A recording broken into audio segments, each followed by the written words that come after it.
ఒక సాఫ్ట్వేర్ భార్యాభర్తలు ఇద్దరు ప్రేమించి పెళ్లి చేసుకున్నారు. పెళ్ళైన 3వ రోజు నైట్ డిన్నర్ పెట్టుకున్నారు స్పెషల్గా.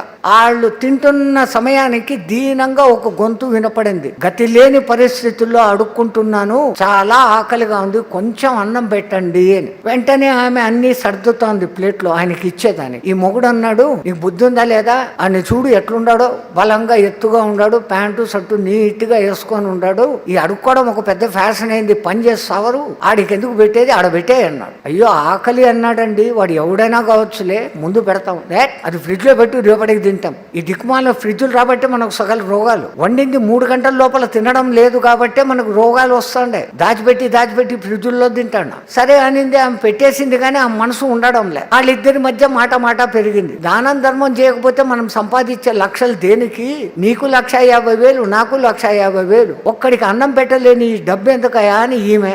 కూడబెట్టాలా, రేపొద్దున మన కొడుకులు వస్తారు, మనవాళ్ళు వస్తారు, కూడబెట్టాలా.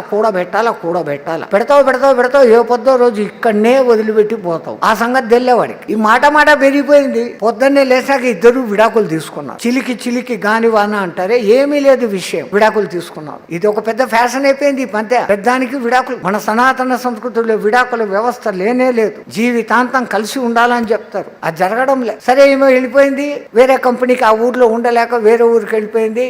ఇంకా పెద్ద ఉద్యోగం, 2 లక్షల ఉద్యోగంలో చేరింది. 6 నెలలు హ్యాపీగా గడిచినాయి. 6 నెలలు అయినాక ఆ కంపెనీకి సీఈఓగా ఒకడు వచ్చాడు, యంగ్ మ్యాన్. ఆమెకు ఈమెకు ఇద్దరి మధ్య కొంచెం అనుబంధం కలిసింది. ఆమె తన గురించి చెప్పింది, నాకు ఇంతకు ముందే పెళ్ళైంది, ఆ మొగుడు సరైన బుద్ధి లేనోడు కాదు, డబ్బులు ఉండేగాని దానా ధర్మాలు చేయడు, డబ్బులు ఉండేగాని పూజా పునస్కారాలు చేయడు, కనీసం వాడి కోసం వాడు బాగుండేదానికి వాడు కనుక్కునే ధ్యానం కూడా చేయడు. ఆ 3 రోజుల్లోనే వాడి బతుకు తెలిసిపోయింది, విడాకులు ఇచ్చాను అనింది. మళ్ళీ ఏం చేస్తావు అంటే, నిన్ను పెళ్లి చేసుకుంటాను అనింది. ఓకే, నాకు కూడా ఇష్టము అన్నాడు. ఇద్దరు పెళ్లి చేసుకున్నారు. వాళ్ళు కూడా 3వ దినం భోజనం చేస్తా అంటే మళ్ళీ దీనంగా ఒక గొంతు వినపడింది, అమ్మా చాలా ఆకలి అవుతుంది, అన్నం పెట్టండి అని. ఆ మొగుడు అన్నాడు, మనం కావాలంటే మళ్ళా వండుకొని తినొచ్చు, ఈ వేడి పదార్థాలు అన్ని నీది నాదే కలిపి పెట్టు, వాడు ఎంత ఆకలిగా ఉన్నాడో మన ఇద్దరిది కలిపి తిని వాడు తృప్తిగా ఉంటాడు అన్నాడు. ఆమె అనుకునింది, ఆహా ఆ మొగుడుగాడు అట్లా, ఈ మొగుడుగాడు ఇట్లా అని మొత్తంగా ప్లేట్ తీసుకొని పోయి బయటికి పోయింది. ఆయనకి ఏసి లోపలికి వచ్చి లబ్బమని ఏడుస్తా కూర్చుంది. అదెందుకు ఏడుస్తాండావు అంటే,